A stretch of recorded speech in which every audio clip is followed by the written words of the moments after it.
Any one of you who tries to put a torch to that building will die in his tracks. Now, who wants to be first?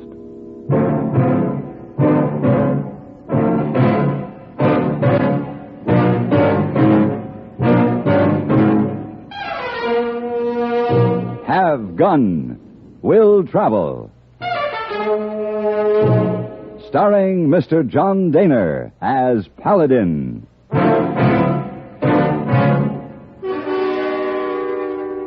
San Francisco, 1875. The Carlton Hotel.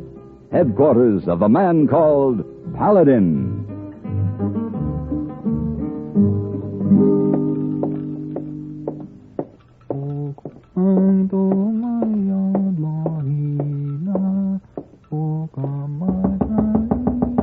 Come in. Here it is, Mr. Paladin. Whiskey, water, ice. You want something else? I want you to take this money over to the bank and deposit it for me. Oh, yes, sir. Oh, great deal of money, Mr. Paladin. $5,000. Here's a deposit slip. Yes, sir. Well? Oh, all the time I know you, Mr. Paladin, you have money.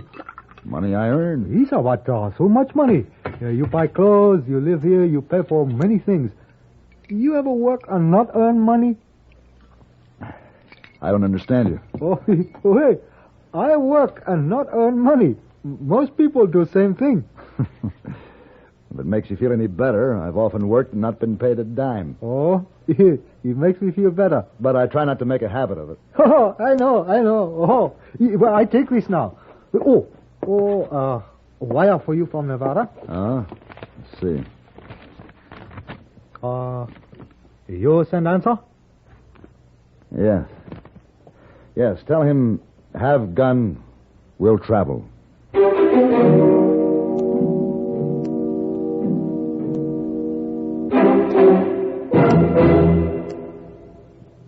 If dandruff dulls your hair, leaves your scalp itchy, please listen. You can get rid of annoying dandruff so fast today, no one should suffer any longer.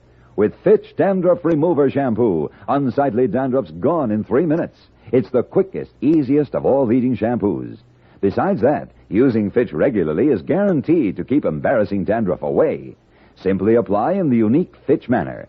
Before you wet hair, rub in 1 minute. This way, Fitch shampoo penetrates right down to the scalp. Next, add water. Lather 1 minute to wash every trace of dandruff out of your hair. Then rinse 1 minute. All that loosened dandruff goes down the drain. In 3 minutes with Fitch, 1 rubbing, 1 lathering, 1 rinsing, dandruff's gone. And while removing dandruff, Fitch can also brighten hair up to 35%. To get rid of dandruff problems forever, brighten hair too, use Fitch regularly. Get Fitch Dandruff Remover Shampoo today, only 59 cents.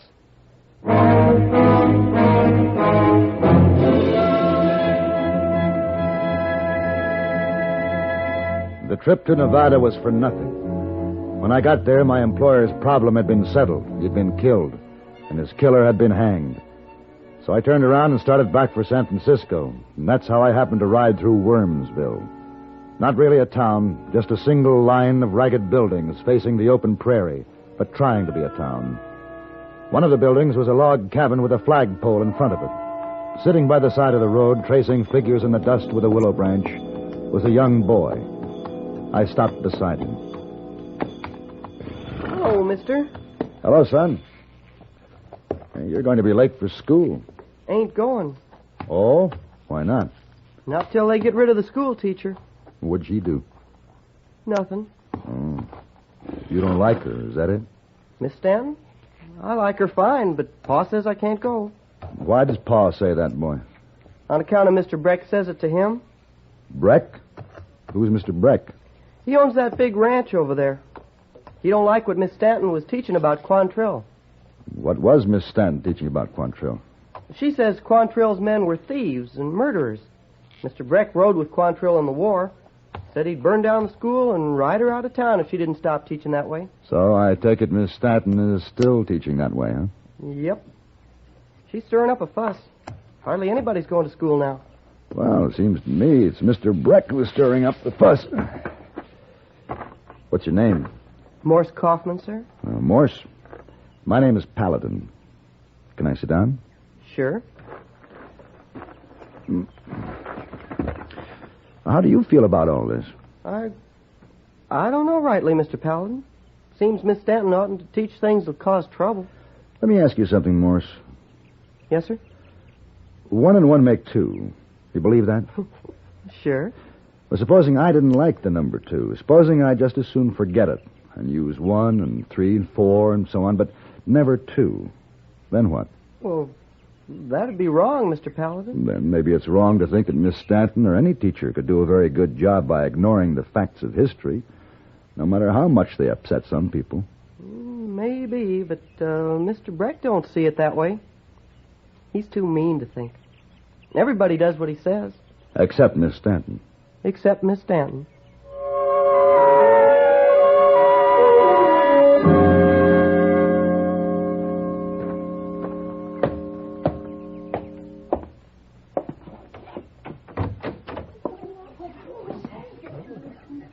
You wish to see me? Yes.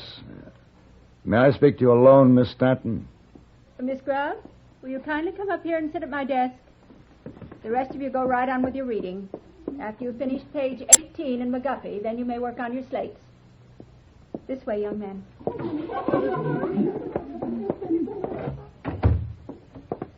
Well? I'll get right to the point, Miss Stanton. I don't like what you've been teaching about the Jayhawkers. The Jayhawkers? Kansas, Missouri patriots that organized to fight for the Union on the border. I hear you've been teaching that they committed a good many vicious and unprincipled acts. Is that true? Mr. Breck doesn't want me to teach about Quantrill and his atrocities. And now you, whoever you are, don't want me to teach of the Jayhawkers' atrocities, merely because they were on the Union side. Young men, I will teach the truth as it is, and not as you or Mr. Breck would like it to be. Good for you, Miss Stanton. What? I just wanted to see if you were telling both sides of the story. Who are you, mister? My name is Paladin. Here's my card. Well, I don't understand.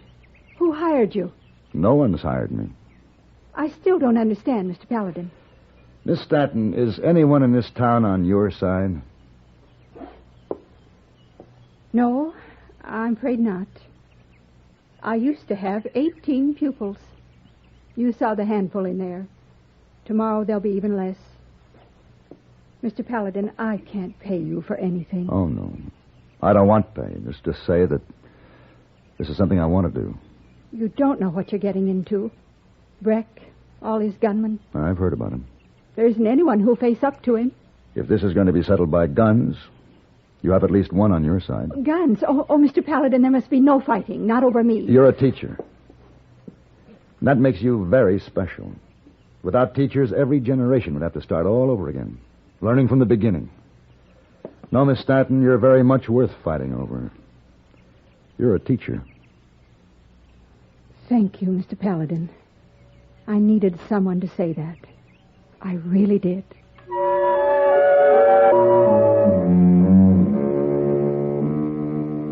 Molly Stanton gave me a list of all of her students and where they lived. She did it with little hope that it would do any good, but with the same kind of determination with which she stood up and spoke the truth in her teaching. I could do no less than make use of the list. I told you my Susan ain't going back to school until that teacher clears out. Now, we've been all over it. Then we'll go over it again. Now, where's your pride, Mr. Coldwell? If Breck threatened Susan's life with a gun, you'd be out there with your gun making a fight of it. But when he takes over a piece of her mind, you crawl into a hole. You get out of here. I'd be glad to leave if you'll do something about Breck. I'll do as I see fit. Now get out of my house.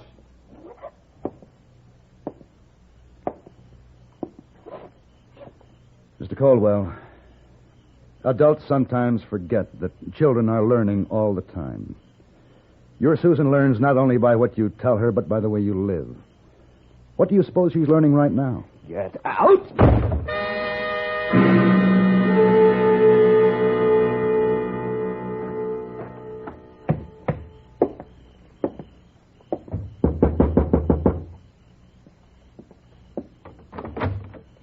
Yes, sir? Good evening, Morse. Is your father home? Who is it? Man who was at the school today, Pa. Mr. Paladin. May I come in, Mr. Kaufman? I'd like to talk to you. Come on in. Oh. What do you want to talk about? The school. I've heard around town that tomorrow Breck's riding in to burn it down. You want help? Is that it? Yes. I'm asking the people this involves for that help. Yeah? How have you been doing? Oh, poorly. Oh. I've been riding 6 hours tonight, talking, arguing. Everyone's afraid of Breck. How about you? Will you help? If I said no, would you figure it's because I'm scared of Breck? Why else would you say no? Might be I figure he's right. He isn't. This fight is over Quantrill. What he was, what he done. Mr. Kaufman, you're wrong when you say this is a fight over Quantrill. It isn't.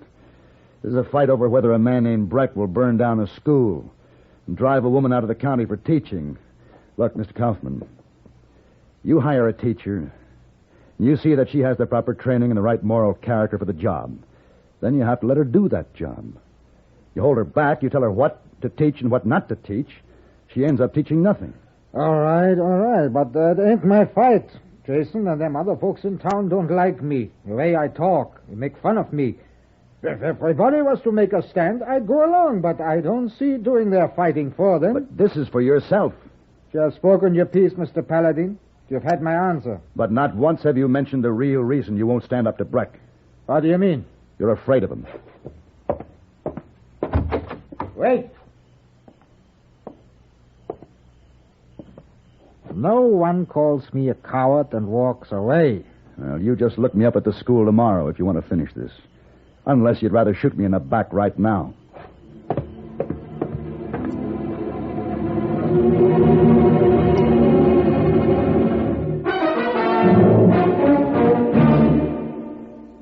Our cat has 9 lives. She makes that clear with every impulsive leap from sofa to the top of the bookcase. All the same, she can compete with you when it comes to getting places. In no more time than it takes the cat to reach her favorite perch, you can be in Rome or Tokyo or anywhere else exciting things are happening. You do that daily on CBS Radio as network features like our World News Roundup and The World Tonight take you to the scene of the news. For all her 9 lives, our cat can't compete with you either where experience is concerned. Vast network facilities make CBS Radio a meeting place for interesting people, real and fictional, whose personal histories enrich your own. Why envy the cat her 9 lives when CBS Radio invites you to share the life experiences of celebrities who visit you on programs like our Mitch Miller Show, and invites you to share emotions with the heroes and heroines in our many fine dramatic shows.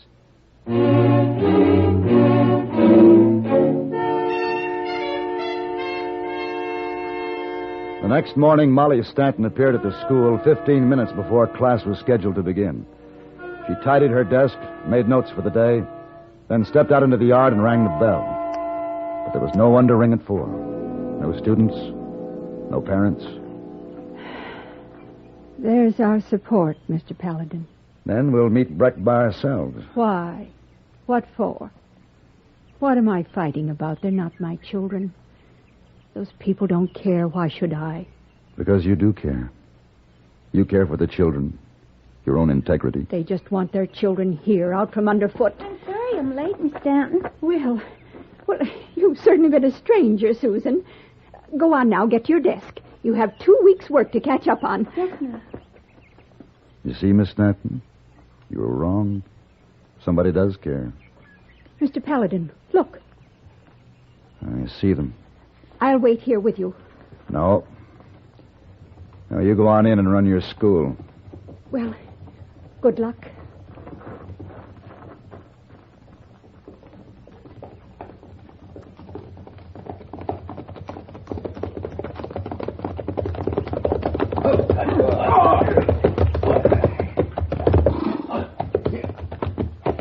You, Jackson Breck? That's right. And you're the one who's been siding with that old hen in there. All right, boys.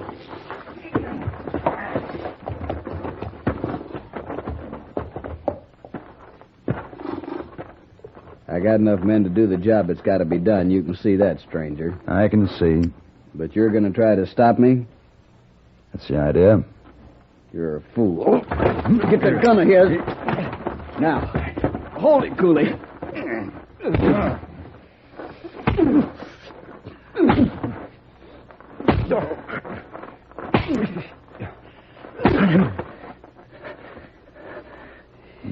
Easy with that, his gun. Leave him alone! Let him go! Mr. Paladin, Mr. Paladin. You see all the trouble you went and caused? You're an animal. You should have packed your things, teacher. Now they'll just have to burn up with the school. You kid, give me that book. No. Leave that child alone. I ain't gonna hurt the kid. I just want the book. Make a good torch. Yeah, you see? Burns pretty good. Don't do it, Breck. Oh, I'm gonna do it all right. Burns real nice, don't it? Here, Cooley, toss it inside. Ought to start the whole place off. Give me my book. Get away, kid. Leave her alone, Breck. What? It's my daughter. You leave her alone. Jason, put that rifle away. Don't nobody make a move. I'll kill the first man who does. Cooley, move around behind him. Don't you try it, Cooley. I mean what I say. You're going to be sorry for this, Jason. Turn on your friends like you are, we'll remember, and you'll be sorry. Hold it, Frank. Hold up there. Oh, Walter Kaufman come to join the fun. That's just one more for you to worry about, Jason. What's going on here? What is the gun for, Jason? I changed my mind, Kaufman. I ain't with Breck no more. That's so? And I'll tell you, just like I told him, one false move from anybody and I fire. Jason, I got a score to settle. I told you he'd be on our side, Jason. I didn't say I was on any side. Cooley, give Paladin back his gun. What? Give it to him, Cooley. Give it to him or Jason and I'll start shooting.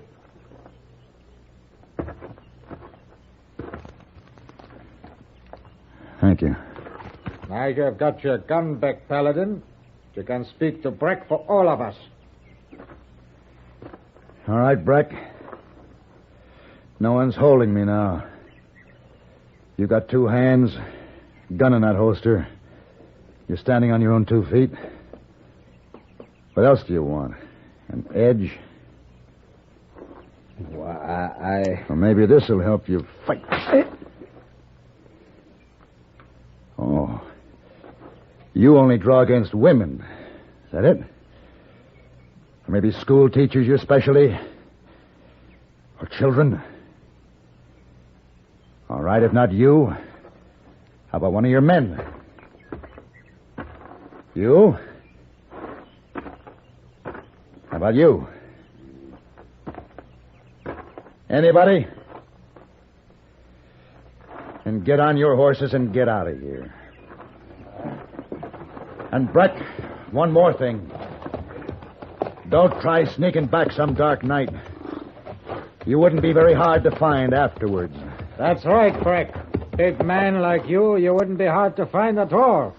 Hey, Jason? No, there'd be nothing to it. let's get out of here.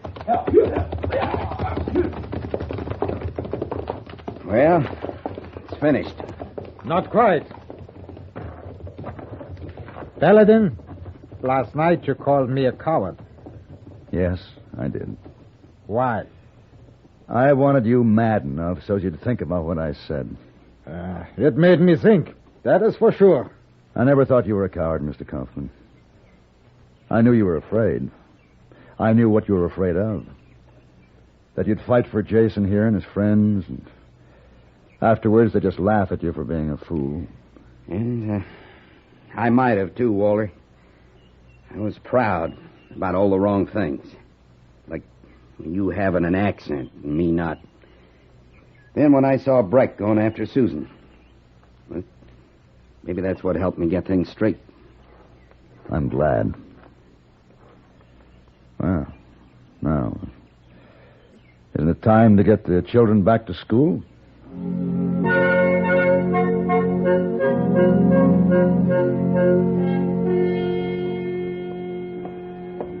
Oh, Mr. Paladin, you're back so soon. Welcome, welcome. Oh, you give me back. How you been, hey boy?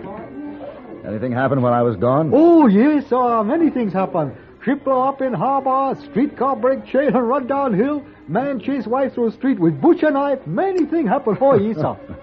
Well, I suppose I mean, did anything good happen? Oh, you let me think, Mr. Paladin. No. I beg your pardon. What? My name is Francis. Has anyone paged my name in the lobby in the last few minutes? Not since we've been here, Mrs. Francis. It's Miss. Oh, I beg your pardon, Miss Francis. Allow me to introduce myself. My name is Paladin. How do you do? You're staying here at the hotel? Why, yes. I registered yesterday. And, are you staying long? That depends. I might stay indefinitely if I find San Francisco interesting. I'm certain that you will find it that way. Really, Mr. Paladin? With my help, of course. How nice. Shall we say 8 o'clock? How very nice. Yes. Until then. Until 8 o'clock. I'll be looking forward to it. Hey, boy. Yes, sir. You lied. I lie? Oh, no, Mr. Paladin, I don't lie. Something very good did happen while I was away.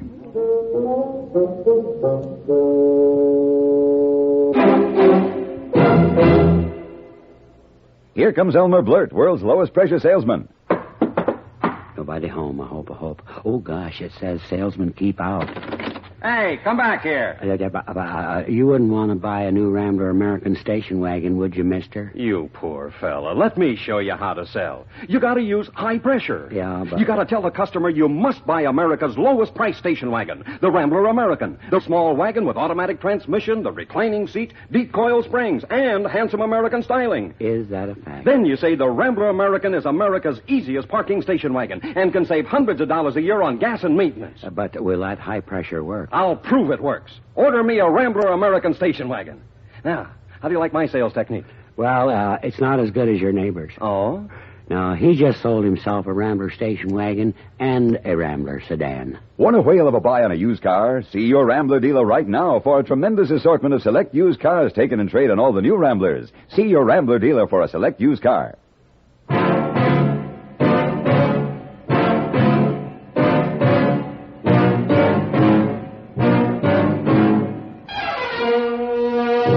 Have Gun, Will Travel. Created by Herb Meadow and Sam Rolfe. He is produced and directed by Norman McDonnell and stars John Daner as Paladin with Ben Wright as Hey Boy. Tonight's story was written by Sam Rolfe and adapted for radio by John Dawson. Featured in the cast were Helen Cleave, Harry Bartell, Richard Perkins, Virginia Gregg, and Joel Davis. Hugh Douglas speaking. Join us again next week for Have Gun, Will Travel.